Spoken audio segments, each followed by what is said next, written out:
Ini adalah kisah Siti Khadijah, wanita tangguh pendamping dakwah Rasulullah Shallallahu Alaihi Wasallam. Siti Khadijah binti Khuwailid dilahirkan pada tahun 68 sebelum Hijriah di sebuah keluarga yang mulia dan terhormat. Dia tumbuh dalam suasana yang dipenuhi dengan perilaku terpuji. Ulet, cerdas, dan penyayang merupakan karakter khusus kepribadiannya. Sehingga masyarakat di zaman jahiliyah menjulukinya sebagai At-Thahirah atau seorang wanita yang suci. Khadijah berprofesi sebagai pedagang yang mempunyai modal sehingga bisa mengupah orang untuk menjalankan usahanya. Dalam berbisnis, Khadijah membagi keuntungan dari perolehan usaha tersebut. Khadijah memiliki rombongan dagang besar seperti pada umumnya rombongan dagang kaum Quraisy lainnya. Sebagai seorang pembisnis, Khadijah dikenal sukses dan hebat. Suatu saat Khadijah mendengar tentang Rasulullah Shallallahu Alaihi Wasallam. Ada sesuatu yang menarik perhatian Khadijah tentang kejujuran, amanah, dan kemuliaan akhlak pemuda Muhammad. Pada saat itu, Abu Thalib berkata kepada keponakannya Muhammad Sallallahu Alaihi Wasallam, "Aku adalah orang yang tidak mempunyai harta, sedangkan kebutuhan zaman semakin hari semakin mendesak. Umur telah kita lalui dengan sia-sia tanpa ada harta dan perniagaan. Lihatlah Khadijah, dia mampu mengutus beberapa orang untuk menjalankan niaganya, sehingga mereka mendapatkan hasil dari barang yang diniagakan. Andaikan engkau datang kepadanya untuk menjalankan niaganya dengan keutamaanmu dibandingkan dengan yang lainnya, tentu tidak akan ada yang menyaingimu, terutama sekali dengan kesucianmu." Kemudian Khadijah memberikan pekerjaan kepada Rasulullah Shallallahu Alaihi Wasallam agar menjalankan barang dagangannya ke negeri Syam dengan ditemani anak bernama Maisarah. Beliau diberi modal yang cukup besar dibandingkan lainnya.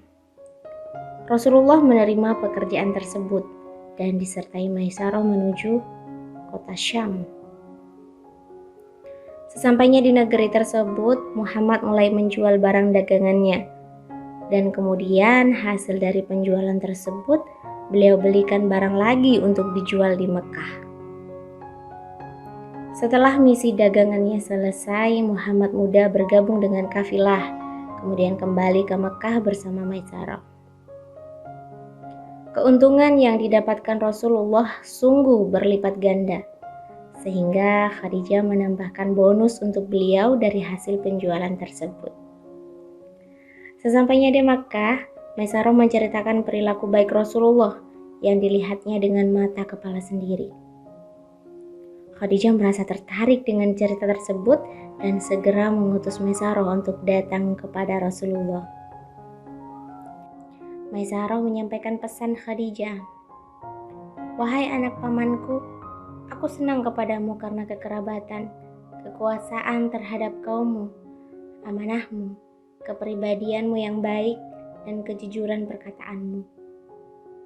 Kemudian Khadijah menawarkan dirinya kepada Rasulullah SAW.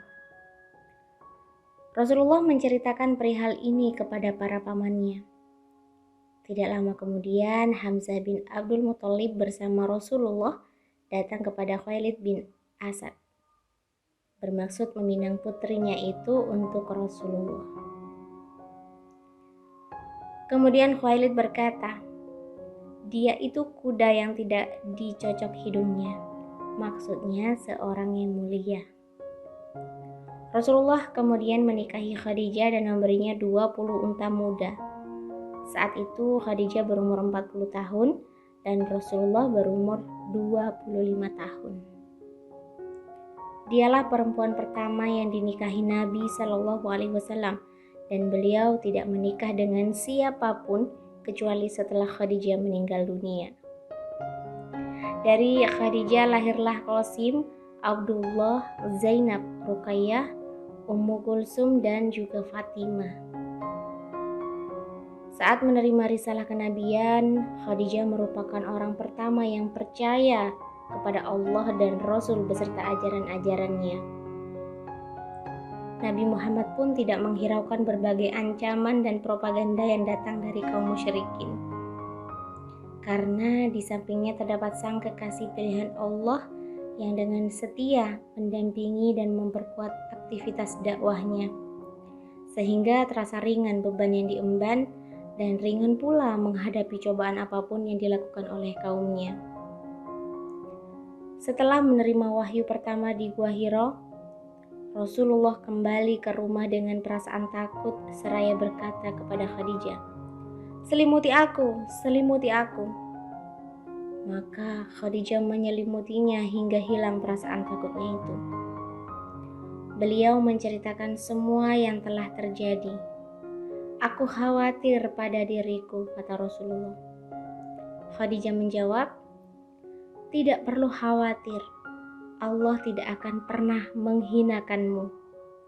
Sesungguhnya engkau orang yang menjaga tali silaturahmi, senantiasa mengemban amanah, berusaha memperoleh sesuatu yang tiada, selalu menghormati tamu dan membantu orang-orang yang berhak untuk dibantu." Khadijah mengajak suaminya menemui Waraqah bin Naufal, sepupunya yang memeluk agama Nasrani di zaman jahiliyah dan menulis buku Injil dengan bahasa Ibrani. "Dengarkan sepupuku, kata-kata dari keponakanmu ini," kata Khadijah. "Wahai keponakanku, apa yang engkau lihat?" tanya Waraqah pada Muhammad SAW. Kemudian Rasulullah menceritakan tentang apa yang telah dilihatnya. Waraqah berkata, "Ini adalah malaikat yang telah Allah turunkan kepada Nabi Musa. Andai aku dapat bertahan, aku berharap masih hidup ketika kaummu mengusirmu." Rasulullah bertanya, "Kenapa mereka mengusirku?" "Tidak seorang pun yang datang dengan sesuatu sebagaimana yang engkau emban ini, kecuali dimusuhi oleh kaumnya. Jika aku masih hidup sampai pada harimu, tentu aku akan menolongmu dengan sungguh-sungguh," jawabnya. Waraqah tidak sempat terlibat dalam aktivitas dakwah Nabi karena keburu meninggal dunia dan tidak sempat mendengarkan ajaran wahyu yang diturunkan pada Muhammad SAW. Rasulullah dan Khadijah tetap berdiam di Mekah dan melakukan sholat secara rahasia dengan kehendak Allah. Khadijah memang sangat dicintai dan dihormati oleh Rasulullah. Beliau juga tidak pernah berselisih dengan apa yang dikatakan Khadijah pada beliau, terutama pada saat sebelum wahyu turun. Bahkan, walau Khadijah telah tiada, Rasulullah selalu menyebut-nyebutnya dalam setiap kesempatan dan tidak bosan-bosan memujinya. Sehingga Aisyah, Ummul Mukminin, merasa cemburu. Sampai suatu saat Aisyah berkata kepada Rasulullah, Allah telah mengganti wanita tua itu. Tentu saja Rasulullah tersinggung dengan ucapan Aisyah ini hingga ia berkata pada dirinya, "Ya Allah, hilangkanlah perasaan marah Rasulullah terhadapku, dan aku berjanji untuk tidak lagi menjelek-jelekan Khadijah." Aisyah pernah berkata, "Aku tidak pernah cemburu kepada istri-istri Rasulullah kecuali kepada Khadijah. Walaupun aku tidak pernah melihatnya, akan tetapi Rasulullah sering menyebutnya setiap saat. Ketika beliau memotong kambing, tak lupa beliau sisihkan dari sebagian daging tersebut untuk kerabat-kerabat Khadijah. Ketika aku katakan seakan-akan tidak ada wanita di dunia ini selain Khadijah, beliau berkata, sesungguhnya dia telah tiada dan dari rahimnya aku dapat keturunan." Aisyah berkata, "Dulu Rasulullah SAW setiap keluar rumah hampir selalu menyebut Khadijah dan memujinya. Pernah suatu hari beliau menyebutnya sehingga aku merasa cemburu. Aku berkata, apakah tidak orang lain selain wanita tua itu? Bukankah Allah telah menggantinya dengan yang lebih baik? Lalu Rasulullah marah hingga bergetar rambut depannya karena amarah dan berkata, tidak, demi Allah, tidak ada ganti yang lebih baik darinya. Dia percaya padaku di saat semua orang ingkar dan membenarkanku dikala orang-orang mendustakanku. Menghiburku dengan hartanya ketika manusia telah mengharamkan harta untukku. Dan Allah telah mengaruniaiku dari rahimnya beberapa anak di saat istri-istriku tidak membuahkan keturunan. Kemudian Aisyah berkata, aku bergumam pada diriku bahwa aku tidak akan menjelek-jelekannya lagi selamanya. Khadijah seorang tangan kanan Rasulullah yang senantiasa membantu beliau dalam menjalankan dakwah dan menyebarkan ajaran-ajarannya.